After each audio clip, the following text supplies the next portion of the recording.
Assalamualaikum warahmatullahi wabarakatuh. Kembali lagi di channelnya Kang Amin mengaji dan berbagi. Yang pada kali ini kita melanjutkan kajian ilmu mantik, ya. Yang kemarin masih membahas mengenai dilalah. Sebagaimana yang kemarin kita sudah tahu, dilalah sendiri antara ada dilalah aqliyah, dilalah tabi'iyah, dilalah syar'iyah, dan dilalah wad'iyah. Nah, pada kali ini kita sudah memasuki pada pembahasan dilalah syar'iyah. Nah, jadi salisan dilalah syar'iyah. Kemarin sudah kita bahas mengenai dilalah aqliyah, dilalah tabi'iyah. Nah, sekarang masuk pada dilalah syar'iyah. Ad-dilalatu syar'iyah hiya ayyadulla syai'un 'ala syai'in akhar min hilal ikhbari syar'i bidzalika. Sesuatu itu menunjukkan terhadap sesuatu yang lain dari segi, ya, dari mana? Dari ikhbarus syar'i bidzalika. Yang mana itu dari khabar dari syara', ya, mengenai hal itu. Jadi sesuatu itu dapat informasi daripada syara', ya. Bukan melalui dari akal informasi itu, bukan juga melalui dengan tabiat, ya. Tapi syara' sendiri yang mengasih tahu kalau itu, gitu loh. Ya kayak gitu loh. Langsung contoh. Misal hina yattali'u al-fajru. Ittala'a yattali'u. Ketika fajar itu yattali'u, terbit, ya, atau muncul atau keluar, tajibu sholatul fajri. Maka sholat fajar itu wajib. Di sini kalau misal bahasanya tajibu, berarti sholat fajar itu bisa diartikan yaitu sholat subuh. Tapi ntar ulama sendiri memaknai sholat fajar ntar berbeda, ya. Ada yang memaknai sholat fajar itu sholat qobla subuh, yaitu sholat 2 rakaat sebelum subuh. Tapi kita di sini yaitu sholat subuh, ya. Jadi sholat subuh itu wajib ketika matahari atau fajar itu telah keluar, telah terbit. Kaifa arafna? Bagaimana kita mengetahui kalau munculnya terbitnya fajar itu menunjukkan atas kewajiban sholat fajar? Nah, dari mana sih kita bisa mengetahui itu, gitu? Nah, jawabannya li'anna syar'al islami, syariat Islam, akhbarona bidzalik, ya, mengasih tahu kita kalau itu wajib ketika terbitnya fajar, maka sholat subuh itu menjadi wajib. Walaysa lil aqal awit tabi'ah halaqatun fi dzalika. Ini tidak ada kaitannya dengan akal, dengan tabiat, ya, untuk diwajibkannya sholat subuh, nggak ada kaitannya, ya. Ya, syariat memerintahkan ketika terbitnya matahari, terbitnya fajar, ya, sholat subuh itu diwajibkan, ya. Aina dal fi hadal misal? Mana sih yang menunjukkan indikasi pada contoh di atas?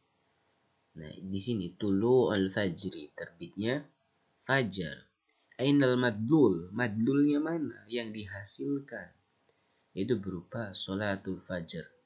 Ada dal, ada madlul. Dalnya tulu al-fajri, madlulnya hasil dari indikasinya, yaitu sholat fajar.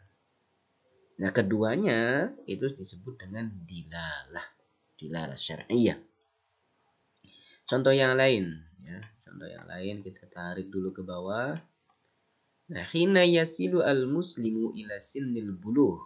Ketika seorang muslim itu telah mencapai pada usia baligh, ya, maka fa innahu yakunu mukallafan syar'an. Maka dia terbebani secara syar'a. Maka dia dianggap sebagai seorang yang mukallaf. Mukallaf itu orang yang terbebani atas apa-apa yang disyariatkan oleh Allah. Nah, di sini ayyakunu mukhotiban.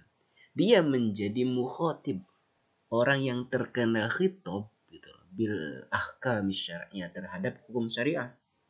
Jadi hukum syariah itu dia akan menghitopi kepada orang yang sinnul bulu, usianya telah balik ya. Ketika misal usianya belum balik ya, hukum syariah itu tidak ditunjukkan, tidak diberikan kepada yaitu asobi, misal asobi wal majnun ya. Nah, kemudian aina dal wal madlul fi hadal misal, mana indikasi dan hasil daripada indikasi pada contoh di atas? Ad-dal huwa al-bulu ya, usia balik, wal madlulnya itu berupa at-taklif, pembebanan. Ay annal bulughal insan yadulluna ala annahu mukallafun bil ahkam syar'iyyah. Ya.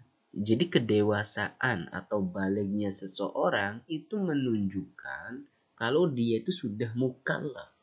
Ya. Sudah terbebani, sudah diberi tanggungan untuk mengerjakan hukum syariah. Lakin kaifa arafna? Akan tetapi bagaimana kita mengetahui kalau balik itu menunjukkan alat taklif? Hal al-aqlu akhbaruna bidzalik? Apakah akal memberitahukan kita tentang itu? Am hakadha hiya tabi'ah, atau tabiat memberitahukan kepada kita? No. Ya, jawabannya laisa syai'an min dzalika sahih. Tidak ada yang benar ketika misal akal atau tabiat memberitahukan kepada kita mengenai kewajiban kita untuk menunaikan hukum syariah, enggak ada. Tapi bal alladzi ja'alana, yang menjadikan kita faham kalau balik itu menunjukkan adanya taklif, yaitu tiada lain asyara'ul islami. Ya, syara'ul islami mengasih tahu kepada kita, kayak gitu, kita sudah terkena taklif, terkena beban untuk menunaikan hukum-hukum syariat. Nah, itu yang mengenai dilalah syar'iyyah. Jadi kemarin ada dilalah akliyah, ada dilalah tabi'iyah, sekarang dilalah syar'iyyah. Nah, besok kita akan membahas mengenai dilalah wada'iyah. Nah, jadi terus istiqomah belajar ilmu mantik sedikit demi sedikit. Mudah-mudahan ada manfaatnya kan? Pasti ada manfaatnya. Orang belajar pasti ada manfaatnya. Itu saja kurang lebihnya, mohon maaf. Jangan lupa like, komen, dan subscribe kalau misalnya ini bermanfaat. Akhirul kalam, wassalamualaikum warahmatullahi wabarakatuh.